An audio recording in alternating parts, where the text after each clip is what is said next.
There's a little delay in starting the event because of the heavy rain, and many of our distinguished guests are just on the way. But we'll be starting this beautiful morning right now. So, good morning, ladies and gentlemen, distinguished guests, industry leaders. It gives me immense pleasure to welcome you all to the second edition of ICC Diamond Conclave. Can we start with a big round of applause, please? Well, yes, a remarkable platform where vision meets opportunity and tradition meets innovation. This year's theme, India Shining for the Global Stage, truly reflects the spirit of diamond industry. Well, diamond is not only a symbol of brilliance, but also of resilience, qualities that minor the journey of our industry and our nation. As we begin today's deliberation, I invite you all to reflect, to exchange ideas, and to envision the future. We are here. India's diamond story continues to sparkle brighter on the global stage. We'll be starting with the inaugural session, but we'll be continuing with the lamp lighting after the end of the inaugural session as we are waiting for a few more guests to join us. So it gives me immense pleasure to welcome on the dais Mr. Vinod Bamalwa, sir, Chairman ICC National Expert Committee on Jewellery and Lifestyle, Director Nemchand Bamalwa and Sons Jewelers. Can we have some louder applause, please? Welcome, sir. I would like to invite Mr. Sabyasachi Ray, Executive Director, Gem and Jewellery Export Promotion Council. Sir, I invite you on the dais. I would like to invite Dr. R. Arulanandan, sir, Director, Department of Commerce, Ministry of Commerce and Industry, Government of India. Welcome, sir, on the dais. I would like to invite Mr. Amit Pratihari, sir, Managing Director, De Beers, India. Welcome, sir, on the dais.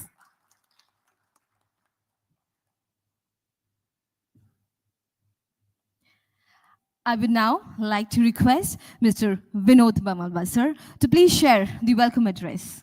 Can we have some applause, please?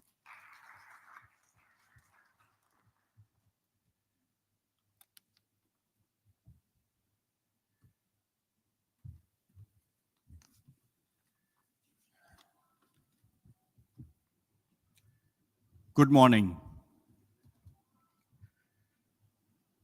It gives me immense pleasure to welcome you all to the ICC Diamond Conclave 2.0, a platform dedicated to celebrating India's brilliance on the global stage. Natural diamonds are becoming increasingly scarce, with no significant deposits discovered in recent years, making them both a prized possession and a symbol of exclusivity. As Mary Frances Garrity once said, a diamond is forever. A fitting reminder of resilience, value, and transformation that echoes the spirit of the industry. This year's theme, India Shining for Global Stage, is particularly significant as we acknowledge India's leadership in the diamond sector. The theme address underlines that India's diamond story is not only about cutting and polishing, but also about integrating across the value chain. By embracing traceability, sustainability, and responsible sourcing, and by investing in design and branding, India can emerge not only just as the largest polishing hub, but as a trusted, value-driven force in the global marketplace. India's diamond journey is deeply rooted in history, from the legendary Golconda mines that produce the gems of unparalleled beauty to the present day where our nation proudly processes nearly 90% of world's rough diamonds by volume. What began centuries ago as a heritage of artistry has evolved into a robust ecosystem of innovation, technology, and global leadership. At the heart of this success are our artisans, the unsung heroes whose hands transform rough stones into exquisite treasures. Millions of people working mostly in small and medium enterprises across the nation tirelessly dedicate themselves to this craft. Their patience, precision, and unmatched skills uphold India's reputation as the world's diamond capital. The numbers too speak volumes. The overall gross exports of cut and polished diamonds have reached $3,900 million, reaffirming our position as the cornerstone of the global gems and jewelry trade. Despite global economic headwinds, India retains its competitive edge by blending traditional craftsmanship with modern innovation such as artificial intelligence, laser precision, and blockchain-enabled traceability, ensuring that our industry is not only resilient, but future-ready. Demand for natural diamonds have remained steady, with India alone accounting for nearly 15% of the total global demand. Within this, studded jewelry has emerged as the strongest driver, with a projected growth of 21 to 23%. While natural diamonds sourced from reputable suppliers are increasingly being recognized as a viable investment avenue, especially among the younger investors seeking assets of permanence and trust. In this backdrop, today's conclave becomes essentially significant as it focuses on three vital pillars shaping the future of the industry. First, the exchange of business knowledge and best practices is critical to navigating an increasingly competitive and transparent marketplace.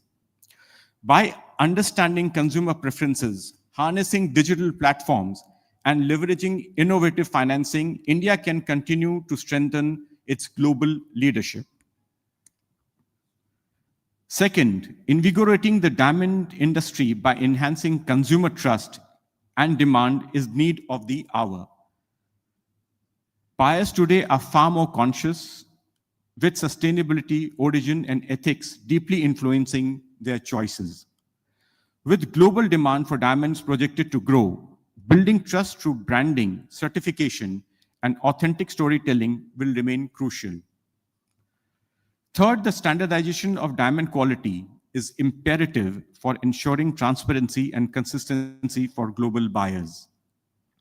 As the world's largest diamond player, India has both the responsibility and the opportunity to establish benchmarks that reinforce international confidence in diamonds from India. Despite India's dominant position on the global stage, the diamond industry currently faces significant headwinds due to the recent imposition of steep tariffs by the United States, India's largest export market, which accounts for nearly 1/3 of our gems and jewelry export. The US has escalated tariffs to 50%, combining reciprocal and penalty duties, severely undermining our global competitiveness and revenue streams. This had led to a sharp decline in orders and buyers' confidence. Many small and medium enterprises face operational cutbacks and layoffs, risking the livelihoods of over 150,000 skilled workers. The industry is currently seeking government support measures, including duty drawback schemes and financial relief, to sustain operations amid these challenging times. While domestic demand remains strong, replacing the lost US market share is absolutely critical to preserving India's leadership and the many livelihoods dependent on this sector. The future of this industry lies not only in retaining our dominance, but in reimagining it for the new era. We must invest in advanced technologies, reskill and empower our artisans, adopt sustainable practices, and reinforce consumer trust across geographies. The ICC Diamond Conclave 2.0 is thus more than just a forum. It's a platform where vision meets action. I'm confident that the deliberations here will pave way for a stronger collaboration, innovative strategies, and new opportunities that will ensure India does not just shine, but truly dazzles on the global stage.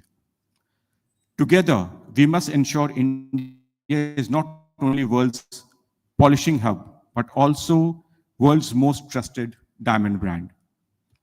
With these words, I once again welcome you all to this important gathering and look forward to an engaging discussion that will shape the journey of our diamond industry for decades to come. Thank you so much.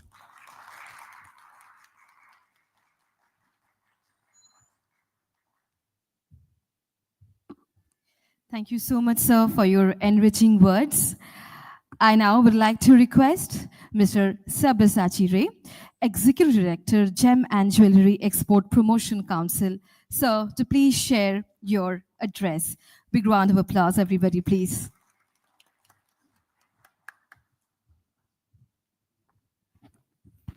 Good morning.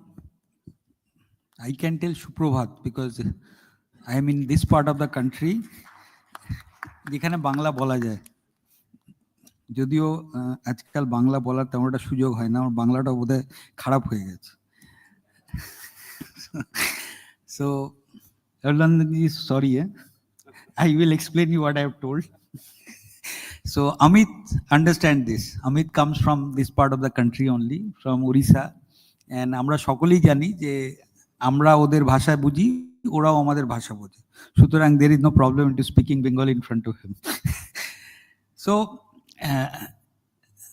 thank you first let me also address that distinguished dignitaries on the dais Mr. Binod Bamalwa Mr. R. Arulanandan Amit Pratihari and also the distinguished gathering here I can see Babluda I can see Mr. Bengani these are doyens of the trade here so thank you for ICC for giving me the opportunity to speak in front of them. So right now, what we are into a diamond conclave. Now we have come to that part of the country where of course diamond does not resonate that much. We understand that gold and gold jewelry resonate has a long tradition of sales, of manufacturing, everything. But for for the young people who are there, I can tell you one thing is that today, of course, you all know that diamond trading in Bombay is the largest in the world, not only in India, it is the largest in the world. What you see in Bharat Diamond boards, every day some around 50,000 people, the brokers, the traders come there and 900 shipments happens from there. Nowhere in the world this kind of trading happens in diamonds, that I can guarantee you. So the total trading volume may be some 40 to 45 billion dollars if you take the imports also. So where all this trading started, all the people who are here, I know that we are talking about the tradition. So the diamond trading originally in India, maybe post-independence or etc., it was in Calcutta, the place called Bartalla. It was very famous for the diamond trading all over India. And this place, of course, the earlier generation diamantiers, the original diamantiers in Bombay who started the trading there, they all migrated from this place. We do not go to the reason why they migrated, but that is how it happened. They all migrated in 1968 to 70s. That time they migrated and that they started. The back-end manufacturing was in Surat. It was always there, and to an extent, the northern part of Maharashtra also, or Bombay rather, it was there, and still it is there to an extent. But let us come to the original part of the story, that originally the diamond trade came to India to gain prominence in terms of cutting polish manufacturing and exporting it. When they all started, there was generally no diamond demand in India, though diamond was invented it in India only, in the Golconda Basin, the lot of iconic diamonds of the world originated, but generally Indian consumption of diamond is not a big story. Indian manufacturing and trading is a big story. So till today in the world, we are into the business in India in diamond. What I can tell you is that we are the world beaters and world monopoly. You forget about world beaters, we are the world monopoly. And I was present in one of the presentation with the Minister of Commerce, where the Director General told that the only trade where we have world dominance is this diamond trade. Absolute world dominance. You go from Bombay, you go to Dubai, you go to Antwerp, you go to Israel, you go to New York, you go to Hong Kong. Everywhere the Indians are dominating this trade. And absolute dominance. Not only dominance, absolute dominance. What is the dominance? 14 out of 15 diamonds cut and polished or set in jewelry worldwide comes from India only. This is the type of dominance. 90% of the world's cut and polish is here.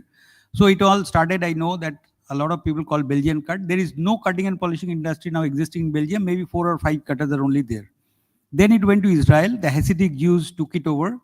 So there, in Israel, of course, there are some 2,000 to 2,500 cutters were there. Some cutting and polishing was there. But with this current turmoil, what is going on there, we understand there also it is not there. So the diamond trading, to an extent, it was all happening in Antwerp, but now it has shifted. 75% of the total diamond trading all over the world has now shifted to Dubai because of obvious reasons. We do not want to go into that. The government is here. One of the reasons why it has not shifted to India in that sense, the world trading, because of a thing we call it ease of doing business. One of the things what we are working very closely with the government is ease of doing business. We all understand, I think Mr. Bamala has also told, that the current story is tariffs, US tariffs, and we all have made it a habit. And I think the President of United States, the current President, had helped us to make this habit that every day in the morning we open the Truth Social and try to see that what has been posted there in the social media. So the whole world moves based on that post, and I can tell you that India has refused to move with those posts. This is one country in the world maybe where we are trying to stand up, because that day also we are having some discussion in the government circles in India, where we have understood that only country, or maybe after China, we are the only country who are trying to stand up to the tariff or the threat of tariffs. Europe has also acceded to that threat. Japan has acceded to the threat. Other parts of the world has acceded to the threat. India has not acceded. What do you mean by acceding? I'll tell you just in one example. Like Europe has signed an agreement.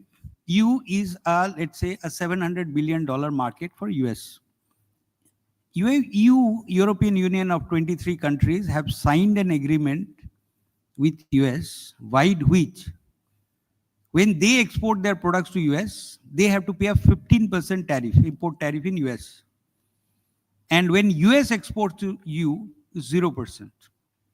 So I think that any sovereign country, any country with spine or any country with self-respect cannot have this kind of agreements in vogue. And that is why we are resisting. And because of that, you have seen that India is now being put on the highest tariff bracket in the world, is 50%. What does it mean? Of course, in India, as you hear in all the newspapers, what you hear is that Indian total exports, we are talking about commodity export. Till now, the service exports has not been touched.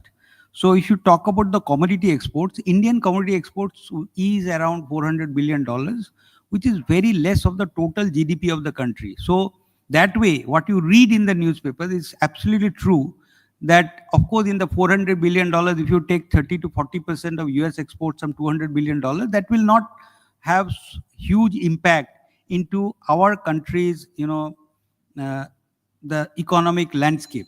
And that is true to the sense that it may not have that kind of impact, but the ripple impact may be huge. How I will tell you. We call it the employee intensive sectors. Today, when you talk about textiles, when you talk about leather, when you talk about gems and jewelry, in fact, they may not be a huge part of the GDP, but they're a huge part of the labor ecosystem of the country. So all these three segments will be affected very, very highly. And the labor ecosystem will get affected. In gems and jewelry, who are getting affected? Because in US, if you look at our export, the total exports from India to US is around $10 billion. Of that, around $6 billion, 5.5 to $6 billion is loose stones, which constitute of diamonds, colored gemstones, and a recent kid on the block, which is lab-grown diamond. These three together is constituting around $6 billion, and $3 to $3.5 billion comes only from studded gold jewelry or jewelry per se. So if you divide into these two, as I have told you, the diamond were the monopoly. Of course, overnight capacities cannot be created throughout the world in cutting and polishing of diamonds, and that way our artisans are cutting and polishing, 1 carat is 3.6 grams. Now, 1/200 of a carat, our artisans are putting 52 facets in the diamonds, and nowhere in the world you can find those diamonds, and you cannot create that capacity very shortly, or maybe 2 years, 5 years, 10 years down the line. So that is where, we have divided into two parts. In diamonds, 1 carat and below and 1 carat and up. 1 carat and up, you may have some capacity, as I've told you, in Israel or maybe in Dubai also, you can create certain capacities, but not beyond that. That much I can tell you. And then if you go down below, that means below 1 carat, there of course Indian capacity is high, but with 50% tariff, how much of consumption will be there in US? Till now we are not clear, and that cannot happen. Suppose you are buying a $8,000 engagement ring, you cannot overnight, buy it by $12,000. So that is what has happened. However, one of the things what also we have analyzed is that if you look at the diamond jewelry what we are exporting or the diamonds what we are exporting to US, they also have a huge ecosystem there. If you define the ecosystem, the manufacturing ecosystem in US is around $15 billion of that, because we export, let's say, $6 billion of diamond. That goes into some jewelry, isn't it? After that only that get sold there. But the US, that, the end of the ecosystem, which is retail, is a high valued ecosystem. So $80 billion of diamond jewelry is sold in US in all throughout the year. So Indian value component is only 4% to the $80 billion. And we have seen some 60% of the value component remains in US only. So who will be affected? Ultimately, if the tariff is coming, ultimately their industry will be affected, their jobs will be affected, their economy will be affected. Based on that, we know that with Mr. Navarro, the International Diamond Manufacturing Association and the US Diamond Manufacturers Association have very intense meetings where they are morally, because they have told that if you continue with this, ultimately some 200,000 jobs in US will be affected within retail and around 50,000 jobs within manufacturing. 250,000 jobs will be affected in US. You may say that 2.5 lakh, 2.5 lakhs, how does it matter? It doesn't matter in India, because you have to understand the ecosystem of US with India. Their population and our population, 2.5 lakh is a huge number there. So, and also the economy, the per se, because, if you look at their NASDAQ, etc., maybe some top 30, 40 companies, if you see, there are jewelry companies there also. So that way they are also looking at it closely. And one of the things what we have pushed there is that the diamonds, this is a conference of diamonds, we have told that the diamonds, because in US, if you see how the import duty has been put in, there are two schedules, Schedule 1 and Schedule 2. It is called a reciprocal tariff. In the Schedule 2, they have put certain items which are out of this tariff. Their gold is there. So we are telling gold is a raw material. Because of that, you have told that that should be out of the tariff regime. Why don't you put the diamond? That is in serious consideration. And we are hopeful that that may come out of that. Diamonds can come out. But now let us go to the next component, which is the diamond jewelry. Now, if you look at the diamond jewelry manufacturing, as I've told you, 3.5 billion. And the largest diamond jewelry manufacturing hub in India, or maybe the world, is SEEBS in Bombay. 80% of their manufacture is going to US. And if that manufacturing will suffer due to that, that market or that manufacturing may get shifted very fast to countries like Thailand, Vietnam, or maybe Dubai also. Because in the end of the day, this is the first time in the world after the WTO regime, it has happened that there's a differential tariff regime in one country for different countries have happened. So based on that, immediately certain countries will get the advantage. So in that sense, Thailand has capacity for studded jewelry. And of course, other like Vietnam, etc., all those countries, including Turkey, is having that capacity. That capacity can get shifted there, because we may wait, but it may not happen. But that is what I'm telling. Not all is doomsday. So what we have also analyzed is that overnight it will not get shifted, because a lot of, we call it front loading, because people understood that a lot of tariff is coming. So people have pushed as much goods as they can before this tariff regime kicked in. So we have seen some growth of export of 21% in the last month only. So we all understand that people have pushed this good. These goods, in our opinion, may happen till 2-3 months. It will continue there. And all of you who are in this room, you also know that jewelry business is a seasonal business. Somewhere it starts in US at least, or in those parts of the world, it starts from July and it continues till maximum February. In India, it continues till maybe Akshaya Tritiya. That way, these are the 6-7 months of peak season business. So this peak season business may get affected, but of course a lot of goods have moved in. So we are trying to prepare us for the next season. This is what has happened in US. Now let us come to the part of India, what is happening. Now the whole world, the diamond jewelry, how it is, if you take 100, so US constitutes around 47 to 50% of the total consumption of diamond jewelry in the world. If you take the other half, so some maybe before COVID, China was around 12 to 13%, and India was 5 to 6 or 7%. Now we have seen the India, the diamond jewelry consumption has grown year on year around 20 to 25%. So today we are at 10%. It is getting predicted that by 2030, the Indian diamond jewelry consumption will be 30% of the total world demand. So that way, this industry is growing. So all of you understand that, of course, why this industry is going, because we understand the moolah is here, the value addition or the margin is into this business, in diamond business or diamond jewelry business, that all of you who are in this business, you know it. So that because of that, automatically this segment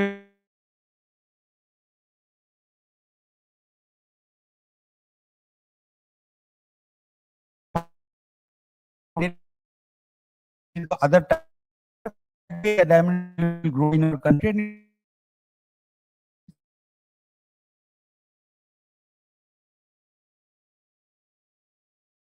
This is scenario. Based on this, you can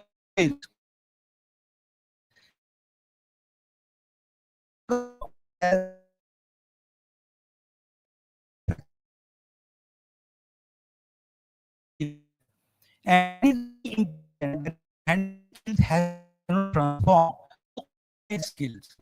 Those days are gone when, if you look at Cartier, Boucheron, all are handmade jewelry. But in the end of